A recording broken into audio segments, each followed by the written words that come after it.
فبأي آلاء ربكما تكذبان ہر گلی اچھی لگی، ہر شہر اچھا لگا، ہر گلی اچھی لگی، ہر شہر اچھا لگا، ولی آپ جو آئے شہر میں سارا شہر اچھا لگا۔ شکریہ تیرے آنے سے رونق تو بڑھی، شکریہ تیرے آنے سے رونق تو بڑھی، ورنہ یہ محفل جذبات ادھوری رہتی۔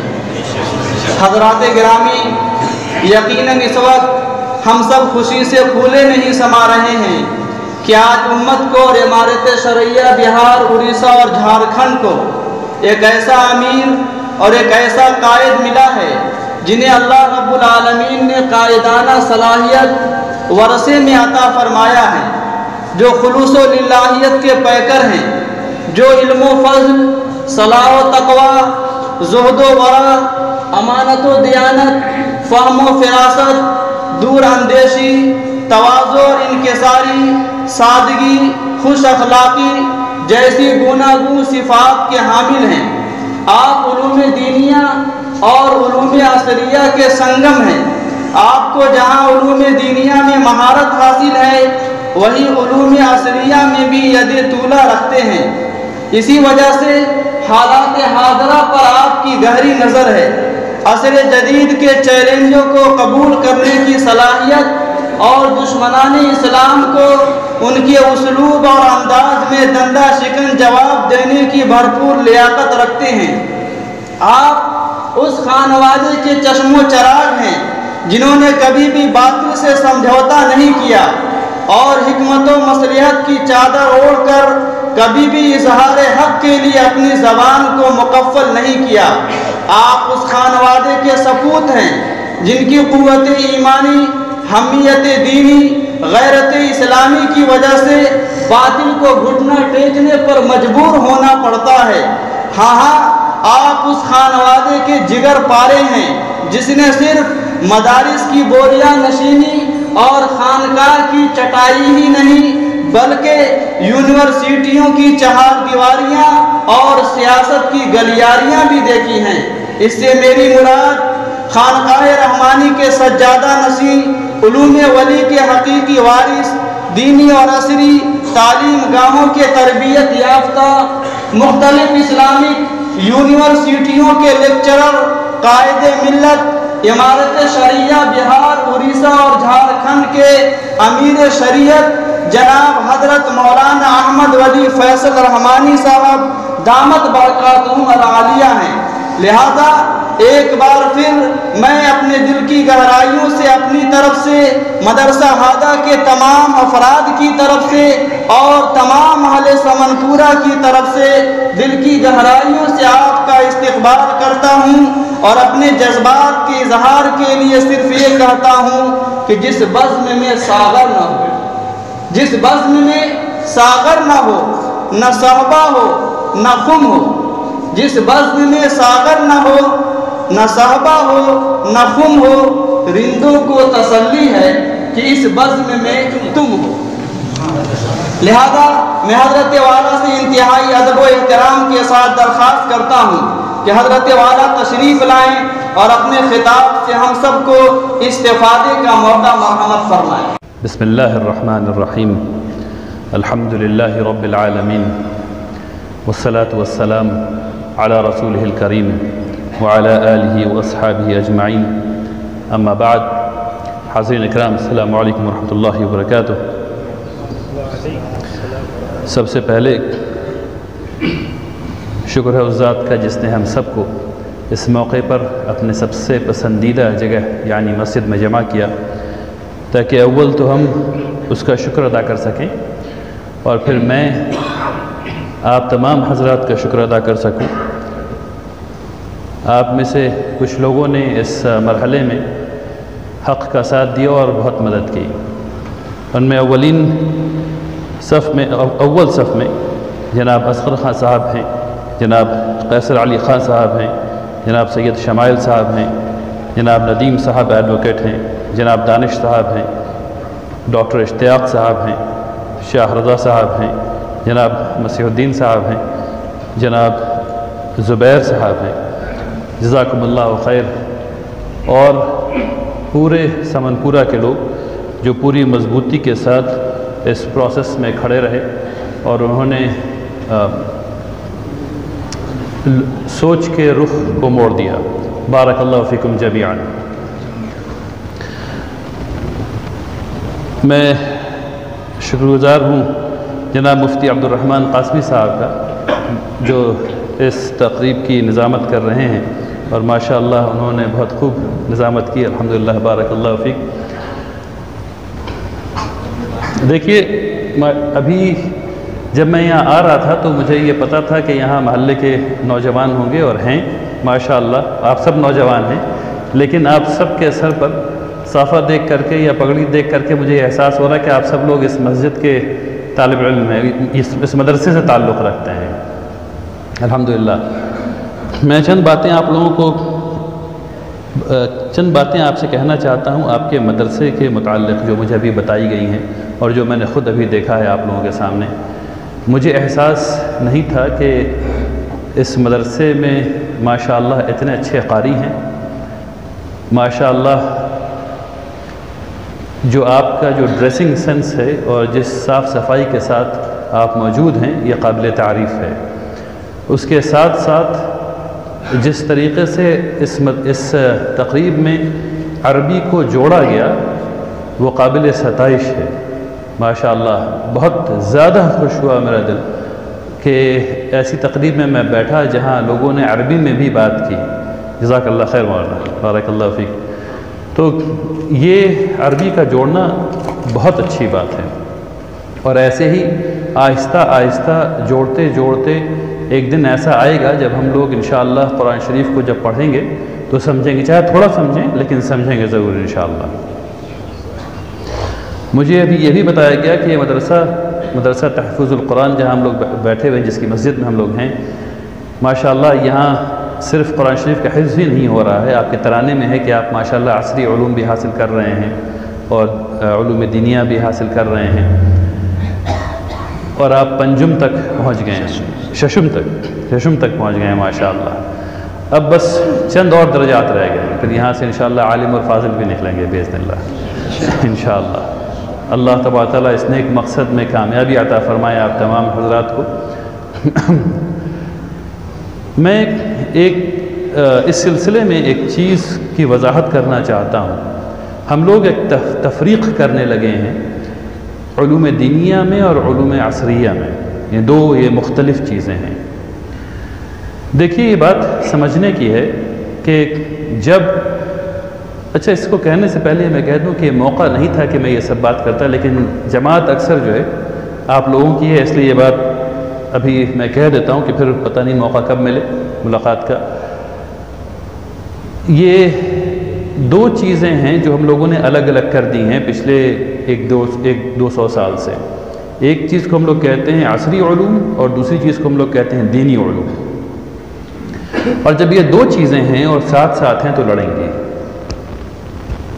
اگر یہ ساتھ ساتھ ہیں تو لڑیں گے، لیکن کیا یہ دونوں پیرلل ہیں؟ کیا یہ دونوں متساوی ہیں؟ کیا یہ دونوں لڑنے کے لیے بنائی گئی ہیں؟ میں آپ سے پوچھنا چاہتا ہوں، کیا سورج کو کسی انسان نے بنا دیا ہے؟ تو اس کی تعلیم کو، اس کے بارے میں جاننے کو عصری علوم کیسے کہا جائے گا؟ کیا نیوٹن نے کیا سورج اللہ کی آیت میں ہے یا نہیں ہے؟ یقینی۔ کیا سماوات اللہ کی آیات میں ہیں یا نہیں؟ تو سماوات کی پڑھائی کس عصری ہوگی یا دینی ہوگی؟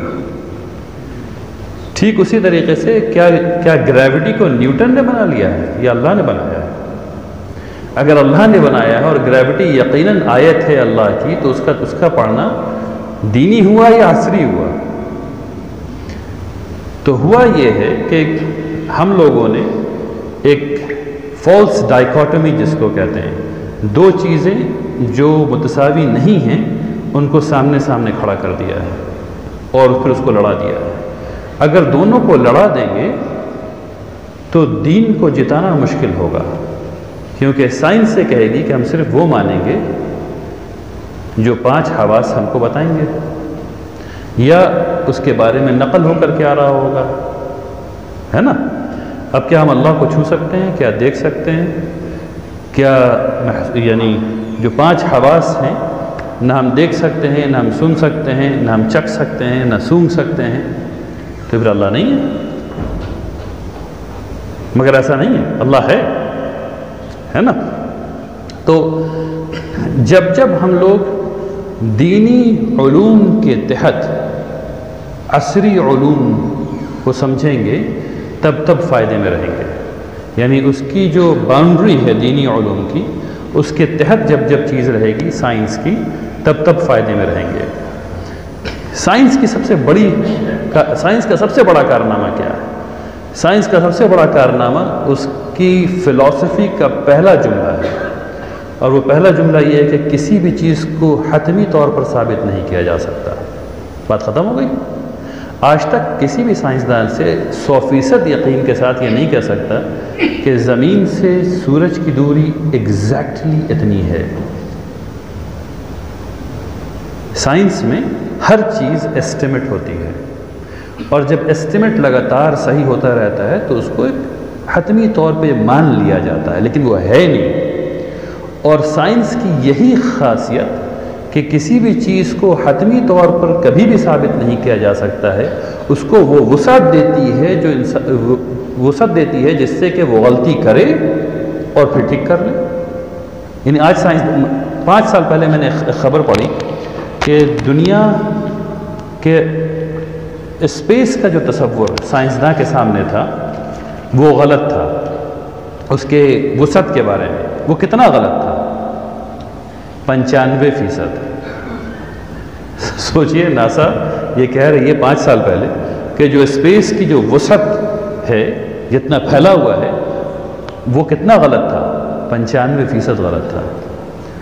اب انشاءاللہ جب وہ 20 سال کے بعد پھر وہ کریں گے تو پھر اتنا ہی ملے گا ان کو غلط.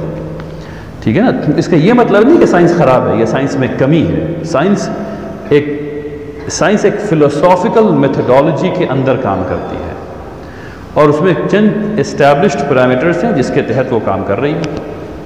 جس طریقے سے فقہ ہے وہ ایک متعین پرنسپلز ہیں، اس کے تحت کام کر رہی ہے.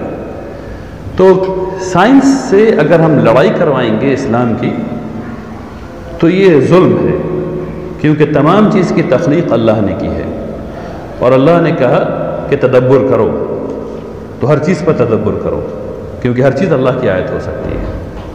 جب ہم تدبر کرتے ہیں اس دنیا پر تب ہمیں پتہ چلتا ہے کہ اللہ ہے. جب ہم تدبر نہیں کرتے ہیں تو ہم لوگ آئنسٹائن کے اور گریویٹیشنل پل کے جھگڑے میں پڑتے ہیں. تو اس جھگڑے میں پڑنے کی ضرورت نہیں ہے. یہ اس فالس ڈائیکاٹمی کو اگر ہم اپنے اندر سے نکال دیں تو سائنس کا ایک مسلمان کے لیے پڑھنا دل سے آسان ہو جاتا ہے. اس کے اندر کوئی غلط قسم کے خیالات نہیں آتے ہیں. تو ایک بات تو مجھے آپ سے یہ کہنی تھی، جب میں نے آپ کے ترانے میں سنا کہ آپ عصری علوم پڑھ رہے ہیں تو میں نے یہ سوچا کہ آپ لوگوں کو اس سلسلے میں ذرا گفتگو کی جائے. دوسری بات یہ جو میں کہنا چاہتا ہوں کہ ابھی نعت میں چند اشعار کہے گئے الحمدللہ بہت عمدہ. اس سلسلے میں میں ایک کہانی آپ کو سنانا چاہتا ہوں. ایک شخص ہے، بہت نفیس شخص ہے، گورا چٹا لمبا چوڑا، جس کے پاس بزنس کا بہترین نیکیومین ہے، بہترین بزنس مین ہے. لوگ اس کی بات سنتے ہیں، لوگ اس کی بات مانتے ہیں، لوگ اس کو بہت عزت دیتے ہیں. اس کے پاس بہت پیسہ ہے، بلکہ شاید سب سے امیر ہے. ایسے انسان کے بارے میں ہم کیا کہیں گے آج؟ ہم اس کو اچھا انسان کہیں گے، ہم اس کی طرف دیکھیں گے، ہم اس کی طرف آنکھ اٹھا کے دیکھیں گے، ہم اس سے رائے لیں گے، ہم اس سے مشورہ لیں گے، ہم اس سے بات چیت کریں گے. ہمارے گھر میں کوئی پرابلم ہوگی، اگر وہ وقت دے دیں گے تو ہم ان سے جا کر کے صلاح مشورہ کریں گے. یہ سب کام ہم لوگ کریں گے ایسے شخص کے ساتھ. لیکن یہ شخص ہے کون؟ یہ شخص جو لمبا چوڑا ہے، جو بہترین بزنس مین ہے، جس کے پاس اللہ نے بولنے کی صلاحیت دے رکھی ہے، اور جس کی بات جب وہ کہتا ہے تو لوگ بات سنتے ہیں، لوگ بات مانتے ہیں. یہ شخص ہے ابو جہل، جس کا نام پہلے تھا ابو حکم. Father of wisdom, father of wisdom, یہ وہ شخص ہے جو حکیم انسان تھا پہلے، ان کا نام تبدیل کر کے رسول اللہ صلی اللہ علیہ وسلم نے ان کو کہا ابو جہل، یعنی جاہلیت کے ابا۔ فرق کیا ہو گیا؟ ایک ایسا انسان یہاں سے ایسے کیسے آ گیا؟ وہ اس حق کا انکار کر بیٹھا۔ جب حق کا انکار انسان کرتا ہے تو وہ باطل کی طرف چلا جاتا ہے۔ ابو حکم سے ابو جہل تک کا سفر صرف حق کے انکار سے ہوتا ہے۔ حق کا انکار انسان کیسے کرتا ہے؟ جب اس کے اندر شیطان کی صفت آ جاتی ہے، اور شیطان کی صفت کیا ہے؟ ابا واستکبرا۔ شیطان کی صفت ابا واستکبرا یعنی اڑ جانا اور کبر کرنا، سمجھنا کہ میں بڑا ہوں، ٹھیک ہے نا؟ آپ سب لوگ بچے ہیں، آپ سب لوگ ایک عمر سے گزر رہے ہیں، اور یہ عمر یہ دو چیز سکھاتی ہے، ٹین ایج یہ دو چیز سکھاتی ہے خاص کر کے، ایک اڑ جانا اور دوسرا اپنے آپ کو خواہ بڑا محسوس کرنا۔ آپ سب لوگ ابھی 13 سال سے 20-22 سال کے درمیان کے ہیں، اکثر بچے یہاں پر۔ آپ سب لوگ سائیکالوجی کے حساب سے آپ سب لوگ ایک فینٹیسی لینڈ میں زندہ ہیں۔ آپ سب لوگ کو یہ محسوس ہوتا ہے کہ آپ خواب دیکھ رہے ہیں لگاتار، اور اس خواب میں بہت ڈھیر ساری چیزوں کو آپ لوگ دیکھ رہے ہیں۔ آپ اپنے خواب کے خود ہیرو ہیں، کچھ لوگ ایسے بنے ہوئے ہیں، کچھ لوگ ویسے بنے ہوئے ہیں۔ سائیکالوجی ہمیں یہ ساری باتیں بتاتی ہے، ٹھیک ہے نا؟ اس چیز میں، اس عمر میں ایک چیز ہوتی ہے اڑ جانے کی۔ دیکھیے اڑ، اور ہم لوگ ہمیشہ دو چیز کو کنفیوز کر دیتے ہیں، ایک ہے اڑ جانا حق پر، اور ایک ہے ضد کر بیٹھنا کہ نہیں یہ کام ایسے نہیں ہوگا، جبکہ آپ کے پاس اس کی کوئی دلیل نہیں ہے۔ تو ہمیشہ یاد رکھیے کہ جب بھی آپ کسی بات پہ اڑ رہے ہوں تو آپ کو یہ دیکھنا چاہیے کہ آپ حق پر ہیں یا نہیں ہیں۔ اور اکثر ایسا ہوتا ہے کہ ہم یہ سمجھ رہے ہوتے ہیں کہ ہم حق پر ہیں، لیکن ہم حق پر نہیں ہوتے ہیں۔ تو ہمیشہ ایسے دوست کو بنائیے۔ ابھی کہا گیا کونوا مع الصادقین، یہ قرآن شریف کی یہ آیت جو ہے وہ اتنی ریمارکیبل ہے، جس کے بارے میں ہمیں بار بار سوچنا چاہیے اور سمجھنا چاہیے۔ ایسے لوگ جو صادق ہیں، جب آپ ان کو دوست بنائیں گے، یہ رسول کی صفت ہے صادق الامین، ایسے لوگوں کو جب ہم دوست بنائیں گے تب وہ ہمیں بتائیں گے کہ حق کیا ہے، تب ہم ان کی بات مان سکتے ہیں، ٹھیک ہے نا؟ تو سب سے پہلی بات تو یہ کہ حق کی تلاش میں رہنا، اور اس کے بعد شیطان کی صفت کو جاننا کہ یہ دو صفت کم سے کم ہمارے اندر نہیں ہونی چاہیے۔ ہمیں اڑنا نہیں چاہیے غلط پر، اور ہمیں اپنے آپ کو خواہ بڑا محسوس نہیں کرنا چاہیے، کبر نہیں ہونا چاہیے۔ اگر ان دو چیزوں سے ہم لوگ اپنے آپ کو لگاتار بچاتے رہیں تو ہم اچھے طالب علم ہو سکتے ہیں۔ اب میں اپنی آخری بات کہنا چاہتا ہوں۔ دیکھیے مائنڈ سیٹ ایک ایسی چیز ہے، اگر وہ صحیح ہو جائے تو سب چیز صحیح ہو جاتی ہے۔ اور مائنڈ سیٹ کیا ہے؟ یہ وہ چشمہ ہے جو میری آنکھ کے آگے لگا ہوا ہے۔ اگر اس چشمے کا رنگ لال ہوگا تو آپ سب لوگ مجھے لال دکھیں گے، اگر اس چشمے کا رنگ ہرا ہوگا تو آپ سب لوگ مجھے ہرے دکھیں گے، ہے نا؟ یہی ہوگا نا؟ تو اب اس چشمے کا رنگ جو ہے، اگر اسلام ہوگا تو اسلام دکھے گا، اگر اسلام نہیں ہوگا تو اسلام نہیں دکھے گا، ٹھیک ہے؟ اس کا کیا مطلب ہو گیا؟ اس کا کیا مطلب ہو گیا؟ اس کا مطلب یہ ہو گیا کہ اب اسلام نے ہم سے کہا ہے کہ ایک چیز اسلام کہتا ہے، صرف ایک، اور وہ ہے الا من اتى اللہ بقلب سلیم۔ جب سب چیز ختم ہو جائے گی اور قیامت قائم ہو جائے گی تو قبولیت کس کو ملنے والی ہے؟ قبولیت ملنے والی ہے صرف اس شخص کو جو سلیم قلب کے ساتھ اللہ کے پاس جائے۔ سلیم قلب کا کیا مطلب ہوا؟ قلب سلیم کا مطلب یہ ہوا وہ قلب جو اللہ کو راضی کرنے کے علاوہ کچھ نہیں کر رہا تھا۔ تو اللہ، اب اس دنیا میں تو بڑی پرابلم ہو گئی بھائی، اب تو ہم فون بھی نہیں دیکھ سکتے، اللہ کو راضی کرنا ہے، اب تو ہم اے سی بھی نہیں چلا سکتے، اللہ کو راضی کرنا ہے، اب تو ہم کچھ بھی نہیں کر سکتے، پیرالائزڈ ہو گئے۔ ایکچولی ایسا نہیں ہے، یہ دوسری طرح کا ہے۔ یعنی آپ ہر کام وہ کریں گے جو اللہ کو، ہر کام جب کریں گے تو ایک تو وہ صحیح کام کریں گے اور نیت اللہ کو خوش کرنے کی ہوگی، راضی کریں۔ جب آپ کھانا کھائیں گے تو آپ یہ نیت کریں گے کہ میں اللہ کو راضی کرنے کے لیے کھانا کھا رہا ہوں، تاکہ آپ کے اندر توانائی آئے، تاکہ آپ تعلیم حاصل کریں۔ یہاں تک کہ جب آپ، میں مثال سمجھانے کے لیے دے رہا ہوں، جب آپ بیت الخلاء جائیں گے تو بیت الخلاء سے نکلنے کے بعد یہ کیا دعا ہے؟